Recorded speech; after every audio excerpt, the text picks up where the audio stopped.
అఖిల భారత రైతు కూలీ సంఘం ఆధ్వర్యంలో ధర్నా నిర్వహించారు. గురజాల పట్టణంలో అఖిల భారత రైతు కూలీ సంఘం ఆధ్వర్యంలో భారీ ర్యాలీగా బయలుదేరి ఆర్డీఓ కార్యాలయం నందు వినతి పత్రం అందజేశారు. ఈ సందర్భంగా అఖిల భారత రైతు కూలీ సంఘం రాష్ట్ర ప్రధాన కార్యదర్శి ధనరాజు మాట్లాడుతూ మోడీ ప్రవేశపెట్టిన 3 నల్ల చట్టాలను రద్దు చేయాలని, రైతులకు ఇచ్చిన హామీలను వెంటనే అమలు చేయాలని, రైతులు పండించిన పంటకు గిట్టుబాటు ధర చెల్లించాలని, అదేవిధంగా స్వామినాథన్ సిఫార్సుల కమిషన్ అమలు చేయాలని ఈ సందర్భంగా ప్రభుత్వాన్ని డిమాండ్ చేశారు.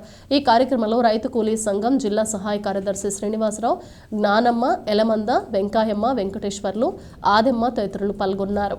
అమలు చేయాలని రోజు దేశవ్యాప్తంగా అన్ని రైతు సంఘాలు, కార్మిక సంఘాలు, పార్టీలు, మొత్తం ప్రజా సంఘాలు అన్ని చోట్ల కూడా చేస్తూ ఉన్నాయి. అలాగే మా అఖిల భారత రైతు సంఘాలలో ఈ కార్యక్రమాన్ని నిర్వహిస్తున్నాం. అయితే దీంట్లో కొన్ని రిక్వెస్ట్ ఏంటంటే, ఇక్కడ ఈ రాష్ట్రంలో మన ప్రభుత్వం ముఖ్యంగా రైతాంగానికి వాళ్ళకి రైతు భరోసా అమలు చేస్తామని చెప్తాము. అమలు చేయలేక దీన్ని ఖచ్చితంగా అమలు చేయాలనేది మేము మా రైతుల సంఘంలో కోరుతా ఉన్నాం. రంగాన్ని కార్పొరేట్ శక్తులకు అప్పగించడానికి 3 నల్ల చట్టాలని తీసుకొచ్చింది. ఈ నల్ల చట్టాలు మొత్తం దేశవ్యాప్తంగా ఉన్నటువంటి వ్యవసాయ రంగాన్ని తీవ్ర సంక్షోభంలోకి నెడుతుందని ఆ రోజు లక్షలాది మంది రైతులు ఢిల్లీని చుట్టుముట్టి పెద్ద ఎత్తున ఆందోళన చేశారు.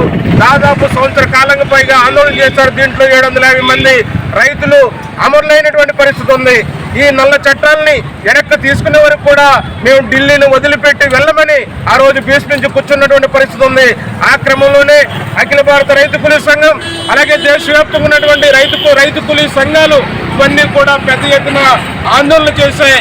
ఈ ఆందోళన ఫలితంగానే ఆనాడు మోదీ ప్రభుత్వం వెనక్కి వచ్చి ఈ 3 నల్ల చట్టాలను వెనక్కి తీసుకున్నటువంటి పరిస్థితి ఉంది. కానీ ఆ రోజు నల్ల చట్టాలని రద్దు చేయడంతో పాటు రైతులందరికీ కూడా హామీలు ఇచ్చింది. ఎవరైతే రైతులు చనిపోయారో ఈ 750 కుటుంబాలకి నష్టపరిహారం, స్వామినాథన్ కమిషన్ సిఫార్సులు అమలు చేస్తామని, రైతాంగ పంటలకు గిట్టుబాటు ధరలు ఇస్తామని, అలాగే 4 లేబర్ కోడ్లు రద్దు చేస్తామని ఆ రోజు ప్రభుత్వం హామీ ఇచ్చింది.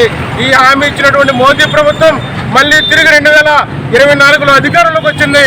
కానీ అధికారంలోకి వచ్చిన తర్వాత రైతులకి లేదా ప్రజలకు ఇచ్చినటువంటి హామీలన్నింటినీ కూడా ఈరోజు తొంగలో తొక్కినటువంటి పరిస్థితి ఉంది. అందుకని ఈరోజు అఖిల భారత రైతు కూలీ సంఘం మొత్తం ఈ కేంద్ర రాష్ట్ర ప్రభుత్వాల్ని ఒకటే డిమాండ్ చేస్తూ ఉంది. రైతాంగ పంటలకి గిట్టుబాటు ధరలు కల్పించండి. ఎందుకంటే ఈరోజు ఈ దేశంలో ఉన్నటువంటి 170% మంది వ్యవసాయ రంగాన్ని నమ్ముకుని రైతులుగా, చిన్న సన్నకారు రైతులుగా, కౌలు రైతులుగా, వ్యవసాయ కూలీలుగా బతుకుతా ఉన్నారు. కాబట్టి ఈ వ్యవసాయ రంగాన్ని కాపాడాల్సినటువంటి బాధ్యత ఈ ప్రభుత్వాల మీద ఉందని ఈ సందర్భంగా డిమాండ్ చేస్తున్నాం. అంతేకాదు ఈ చంద్రబాబు